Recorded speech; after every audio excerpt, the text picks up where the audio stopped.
On this Wednesday night, damning claims against a Canadian spy. The allegations he was a double agent, smuggling teenagers for terrorists. Plus, insight into how intelligence agencies operate. Top secret documents discovered inside former President Trump's home. I think it's going to make it very difficult for him to blame others. The new accusations he and his team tried to obstruct justice. First, it was quiet quitting. Now there's quiet firing. It's almost like a game of chicken. The movement gaining momentum among employers. And remembering the people's princess. She was such an amazing person and an icon. 25 years since Diana's tragic and untimely death. Global National with Donna Friesen. Reporting tonight, Farah Nasser. Good evening, and thank you for joining us. The Canadian Security Intelligence Service is facing tough questions tonight. A new book alleges a CSIS asset was a key part of a smuggling operation that helped people enter Syria to join the so-called Islamic State. Mohammed Al Rasheed was reportedly recruited by the intelligence agency after trying to apply for asylum at the Canadian embassy in Jordan. Rasheed was allegedly in charge of the Turkish side of the ISIS smuggling network and facilitated the travel of British citizens for months, including Shamima Begum and two of her friends. Begum was only 15 when she was smuggled into Syria. She went on to marry an ISIS fighter. Our Ottawa Bureau Chief Mercedes Stephenson has been digging into the reports, and she joins us now. So, Mercedes, what should Canadians make of these allegations? Well, Farah, first of all, we don't know if they're true. I asked CSIS about this today. They said they were going to do their best to get back to me by the time we went to air. I still don't have a response from them. So we haven't heard from CSIS, and we haven't seen the documents that British media says they have. But we wanted to talk about this because it raises important questions for Canadians about the ethics around how intelligence agencies work. Let's start with talking about who this person might have been. He's not a Canadian agent who's over there as an employee of CSIS who infiltrated a network, allegedly. This sounds, according to senior national security sources who I've spoken to, like somebody who would have been an asset for the agency, someone they would have brought in and recruited who was already involved in illegal activities. That is very common for intelligence agencies. Unfortunately, a lot of the people who they work around and pay are people who are fairly sketchy because they're the ones who know what's going on. If they actually manage to infiltrate ISIS to that level and get information and how much they could trust that information, that was probably seen as a win for the agency. And it was interesting to hear the Prime Minister's response today when he was asked about that. Take a listen. Obviously, we know we live in a particularly dangerous world. The fight against terrorism requires our intelligence services to continue to be flexible and to be creative in their approaches. But every step of the way, they are bound by strict rules, by principles and values that Canadians hold dear. There are reports, Mercedes, that 3 of the smuggled people were actually underage girls who British police were actually looking for frantically. Is it surprising that CSIS didn't share information about them? Yeah, so it sounds pretty surprising, right? You think, why wouldn't they just call the police? Well, I talked to some people who were very senior in the national intelligence architecture here in Canada, and they said it would not at all be uncommon for CSIS to have not told the police. There could be a few reasons for this. Number one, they were likely only looking for Canadian citizens. They may not have realized what they had, and even if they did, often intelligence agencies won't talk to the police, even foreign police agencies, and I'm told even the RCMP quite frequently, because they're territorial about their methods and where they have information. But obviously, there's still a lot of questions about this, just how much Canada was relying on it and how much of this is actually true. Farah? Mercedes Stephenson in Ottawa. Thank you, Mercedes. 2 members of Prime Minister Justin Trudeau's cabinet swapped jobs today. I, Philomena Tassi, do solemnly and sincerely promise and swear. Hamilton, Ontario MP Philomena Tassi had been the Minister for Public Services and Procurement. She is now the Minister for the Southern Ontario Federal Economic Development Agency. Markham, Ontario MP Helena Jasic will take on Tassi's former duties. Tassi requested the switch so she can spend more time with her husband, who recently suffered 2 strokes.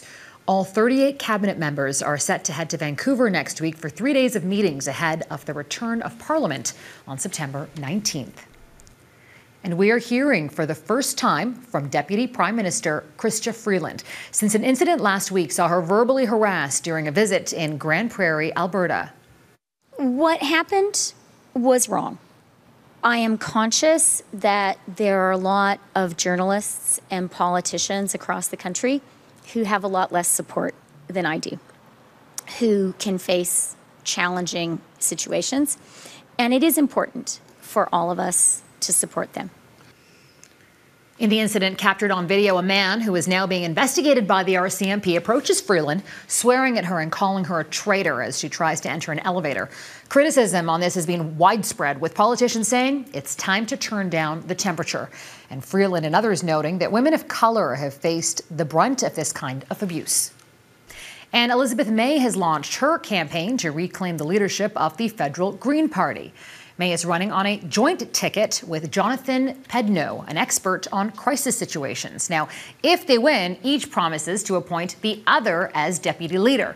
May, who is one of 2 Green MPs in the House of Commons, says the party has been in disarray and apologized for past mistakes. The pair is among 6 candidates approved to run in the leadership campaign. The winner is going to be announced in November. In the U.S., the Department of Justice has released bombshell images from the FBI search of Donald Trump's Florida mansion on August 8th.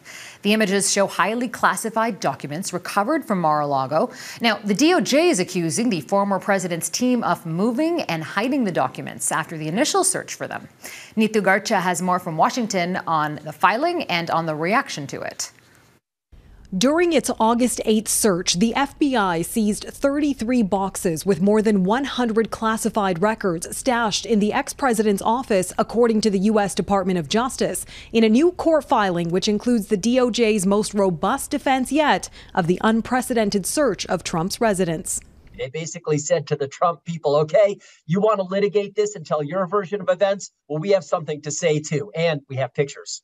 This image of some of the documents seized shows colored cover sheets indicating their classified status. Top Secret SCI, which stands for Sensitive Compartmentalized Information, with bright yellow borders, is blazed on the cover sheets of at least 5 sets of papers. And Secret SCI, with rust-colored borders on another cover sheet.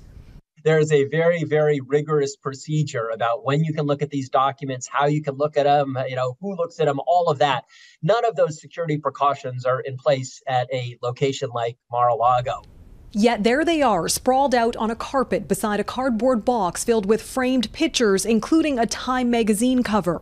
The DOJ also claiming the records were likely concealed and removed from the storage room and that efforts were likely taken to obstruct the government's investigation. It's pretty obvious to anybody, even somebody perhaps who didn't do their homework, that this stuff is classified and has to be treated in a certain way. The filing also states Trump's representatives falsely claimed under oath all materials had been returned. But Trump, unhappy about the FBI's photos, took to his social media platform Truth Social, criticizing the FBI for, quote, placing the documents haphazardly on the floor.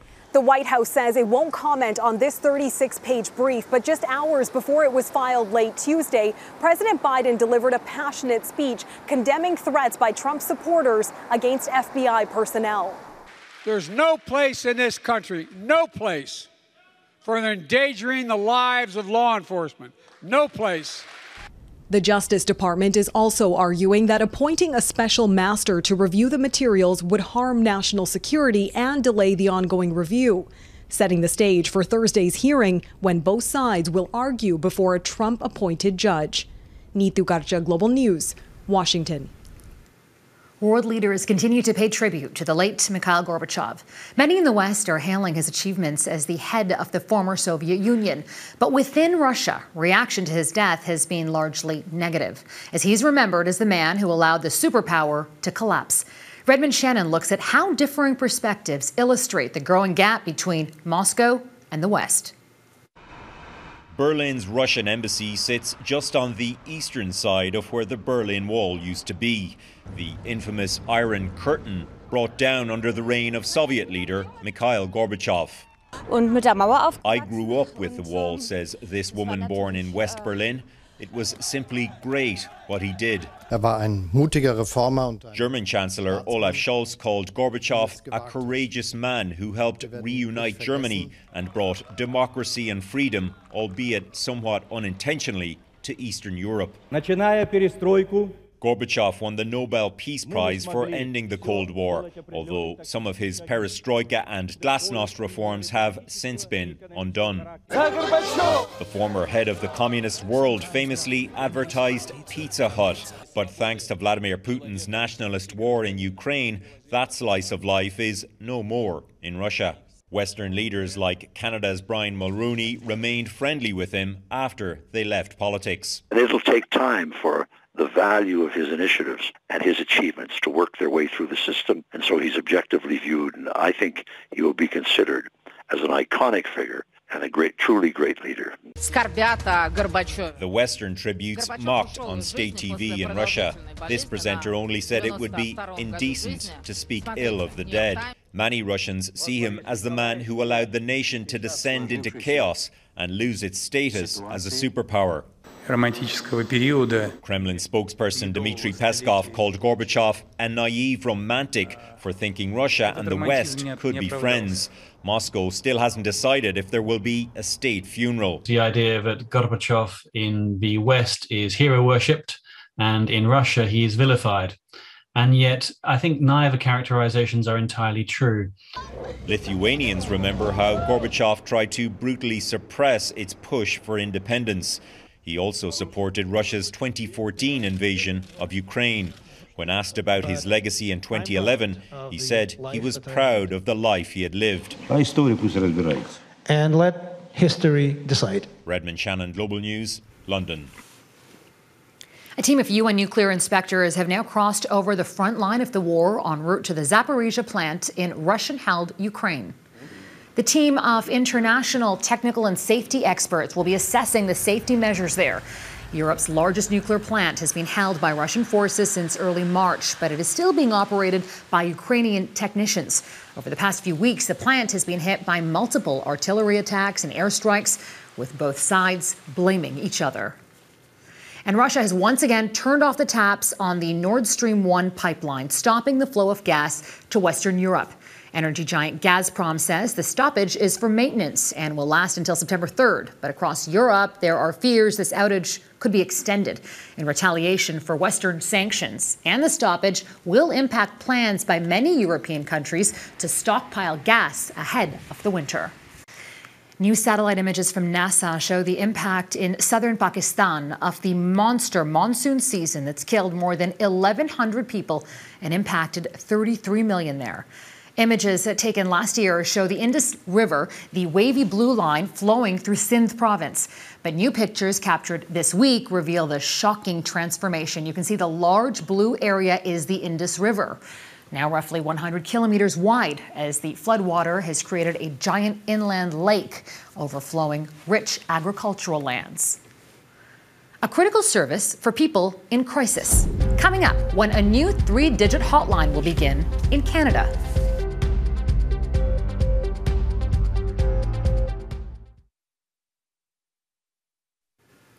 Canada's biggest province is moving further away from pandemic restrictions. Ontario is lifting the isolation rules for those with COVID-19. Ontario's chief medical officer says those who test positive for the virus no longer have to isolate for 5 days. But he says they should still stay home for at least 24 hours or until their symptoms have improved, and keep wearing masks for 10 days from the day they started feeling sick. Ontario is the latest province to scrap such restrictions, following the lead of New Brunswick. Ontario's police watchdog says 3 officers have been charged in the shooting death of a 1-year-old boy. Each face 1 count of manslaughter and 1 count of criminal negligence causing death. A 33-year-old man and his 1-year-old son were shot during an interaction with police in 2020.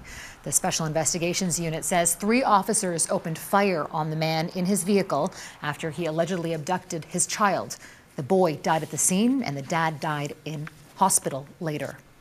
With the toxic drug crisis gripping Canada, there are calls for more action and renewed urgency on this International Overdose Awareness Day.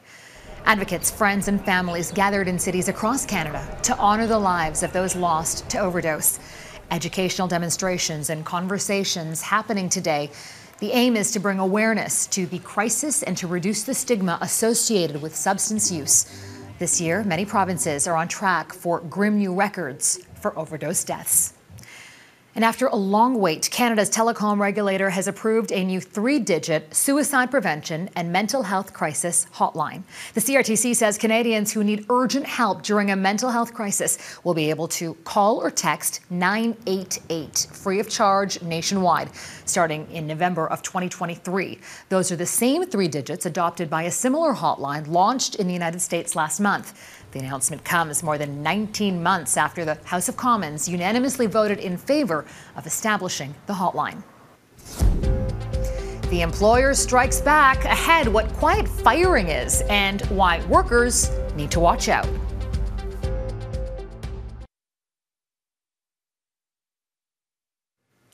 The Bank of Canada could move forward with another aggressive interest rate hike next week. New data shows the economy stayed in relatively good shape during the second quarter of the year.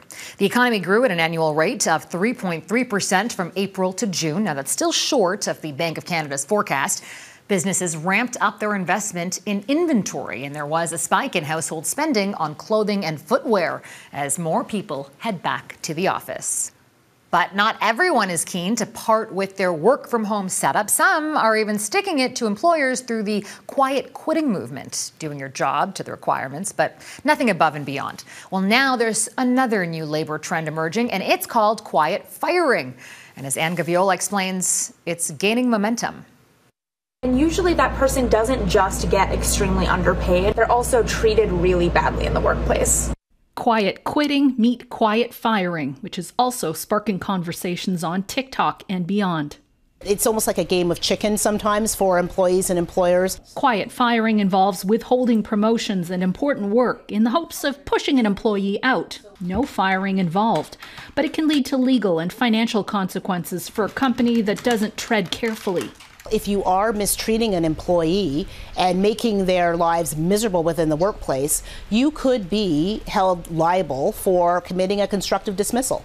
Quiet quitting, which is just doing your job and nothing more, is a symptom of a workforce that feels overworked and burnt out after the roller coaster of the last 2 years. Some setting clear boundaries when the lines between work and home life were blurred. Economist Linda Nazareth warns managers and employers that quiet firing is a symptom of something else, too. Honestly, if you are quietly firing people, it's either bad management in that you're trying to not pay them in a layoff, or you just don't want to deal with this head on. And now employees have little tolerance for poor leadership. With many workplaces still in flux, some bosses are having a hard time adjusting. You have managers who are being asked to manage hybrid and remote workforces. They weren't trained to do that. And they're also supposed to engage a workforce who may be present, maybe somewhere else, but who does not feel that they're particularly happy with things. Quiet firing can poison workplace culture. And in this competitive labor market, quiet firing can mean losing your top talent too. And they're not afraid to call out quiet firing on the way out. After all, loud quitting has never been easier. What is loudly quitting, you wonder? Packing your belongings and leaving. You don't pay me my worth, someone else will. Anne Gaviola, Global News, Toronto. Remembering Diana. Next, how the royal's tragic death is still sending shockwaves 25 years later.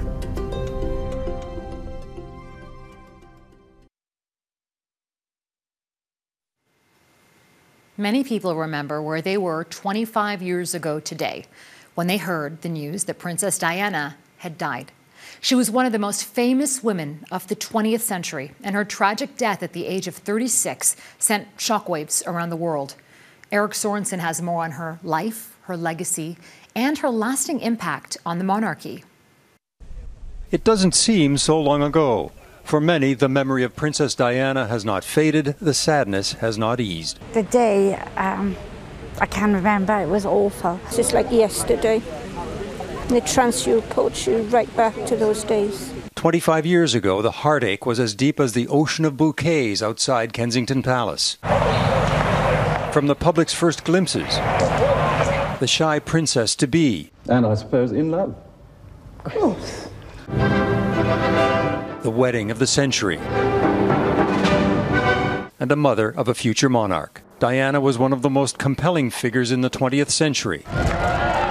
So charismatic, she outshone Charles and the royal family. But her husband's affairs and then her own brought a very public and agonizing end to the marriage. It did nothing to diminish the public's fascination with Diana. She was glamorous and a global icon who still captivated the public with her causes, like advocacy and support of those with HIV/AIDS and her embrace of those in need of help. And then, in an instant, she was gone. The public outpouring was unlike anything we've seen before. Was Diana the Queen of People's Hearts? Just look at the evidence. The fact that people mourned her loss probably in some ways greater than their own members of their own family. Diana left her mark. The royal family was forced to respond to public scrutiny and in turn learned to reach out. Diana probably challenged the royal family, the way it operates, in a way that no one had ever done before and that no one, not even Harry, has been able to do since. Diana's enduring legacy, of course, is her children. In Prince Harry, her rebelliousness, an outsider in the royal family. I want it to be a day to share the spirit of my mum with my family, with my children who I wish could have met her. And William, who is to be king, is 40 now. He dotes on his children, and he has her natural ease meeting ordinary people. It was Diana's way of bringing up her boys that is the influence on the monarchy of the future. In Paris, where she died, they recall a generosity of spirit. Pour moi, Lady Di était une personne. Lady Di worked for social causes, he says, and united all races. I think she's someone who needs to be remembered forever, and for all the things she did. Diana will be remembered as a princess with a common touch. Eric Sorensen, Global News. It's that last line of the Elton John song that comes to me. Your candle burned out long before your legend ever did. That's Global National for this Wednesday night. I'm Farah Nasser. Thank you for spending part of your evening with us. Tonight's Your Canada is Kootenay National Park in southeastern British Columbia. Until tomorrow, take care of yourselves and each other. Good night.